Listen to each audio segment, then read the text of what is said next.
everyone,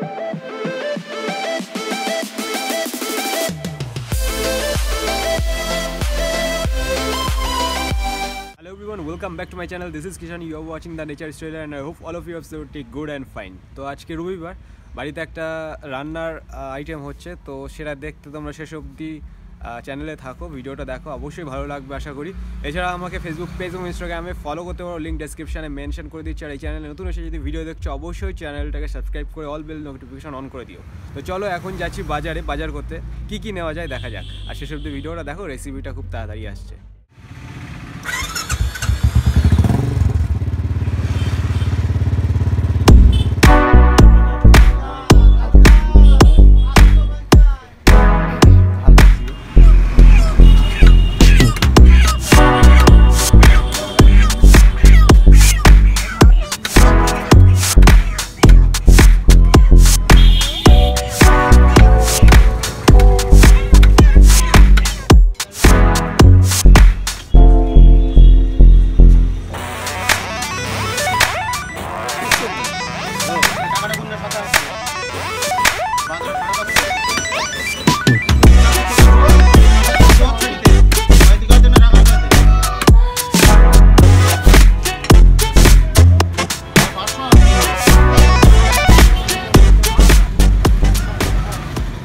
so guys, এর আগের ব্লগে তোমাদের দেখেছিলাম যে আমাদের বাড়ির পাশে একটা ডিপ টিউবওয়েল বসছে, ওইটাই হচ্ছে সেই ডিপ টিউবওয়েল। আর এই নতুন যে শেডটা তৈরি হয়েছিল, যেটা ছাদের উপর থেকে আমরা ভিডিও করেছিলাম, যদি ব্লগটা দেখে থাকো আশা করি মনে পড়ছে তোমাদের।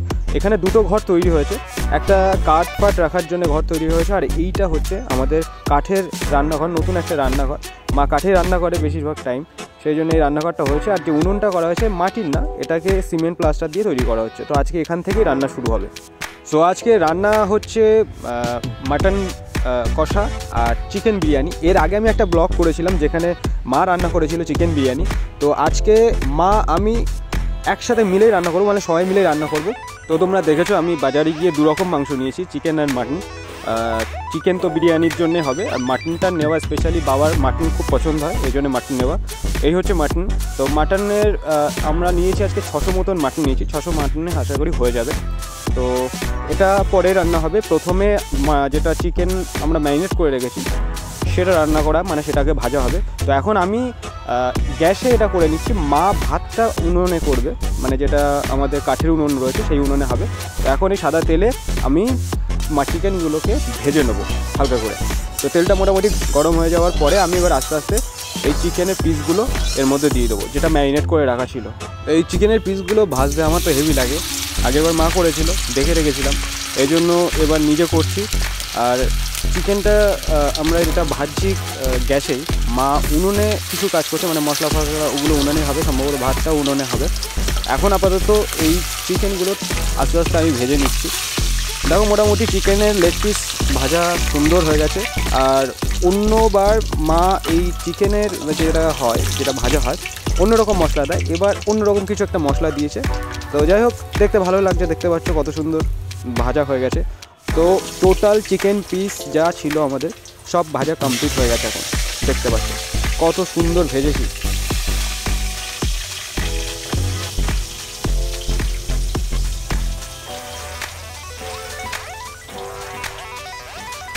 এবার বিরিয়ানির যে আলুগুলো আছে সেই আলুগুলো আমি ভাজছি, এগুলোও ভেজে নেবো একটু পরেই।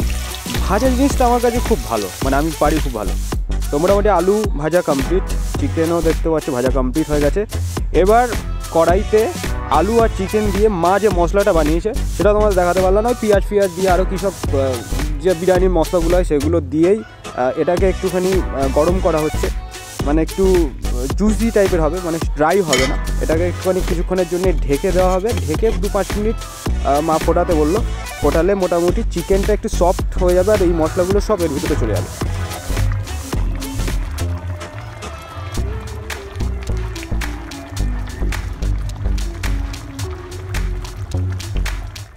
তো ভাত রেডি হয়ে গেছে, মা কাঠের উনুন থেকে নিয়ে এসছে, আর এর মধ্যে বিরিয়ানির মশলাটা দেওয়া রয়েছে।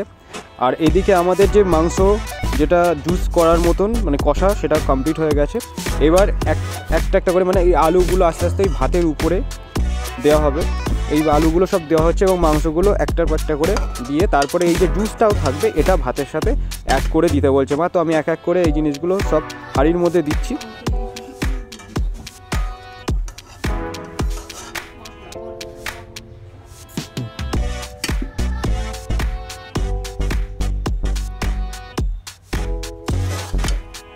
তো বিরিয়ানির হাঁড়ির মধ্যে সমস্ত মশলা দেওয়া হয়ে গেছে, এবার কিছুক্ষণের জন্য দমে রাখতে হবে, বিরিয়ানি রেডি হয়ে যাবে। এখন আমি কড়াইতে দিচ্ছি সর্ষের তেল, এটা হচ্ছে ঘি, কেননা এরপরে আমাদের রান্না করতে হবে খাসির মাংস। তো গরম তেলে আমি পেঁয়াজ আদা রসুন যেগুলো হয় সেটার পেস্ট তৈরি করে নিচ্ছি, মানে এটাকে ফ্রাই করে নিচ্ছি। আর এর সাথে দিচ্ছি এক্সট্রা 3টে গোটা রসুন। এটা দেওয়ার কারণ হচ্ছে আমাদের বাড়িতে যখনই মাংস রান্না হয়, মানে মুরগির মাংস বলো আর খাসির মাংস বলো, গোটা রসুন খেতে ভালোবাসি, আমিও ভালোবাসি, মাও ভালোবাসে, বাবাও ভাসে, সেই জন্য গোটা রসুন দেওয়া হয়। তো যাই হোক এখন মশলাটা কষে নিচ্ছি। মশলা কষে কমপ্লিট হয়ে গেলে তার উপরে খাসির মাংসগুলো একের পর এক দেবো। তো মশলা রেডি হয়ে গেছে, এবার একের পর এক খাসির মাংস দিয়ে দিচ্ছি। খাসির মাংসটা দিয়ে আর মশলা দিয়ে ভালো করে কষতে হবে, একটু সময় লাগবে, কেননা খাসির মাংস জেনারেলি একটু টাইম লাগে। তো মোটামুটি ভালো রকমভাবে কড়াইতে কষে নেওয়ার পরে তারপরে প্রেশার কুকারে দেবো, আর প্রেশার কুকারে দিয়ে 4 থেকে 5টা সিটি দেবো, তার মধ্যে আমার খাসির মাংস আশা করি রেডি হয়ে যাবে।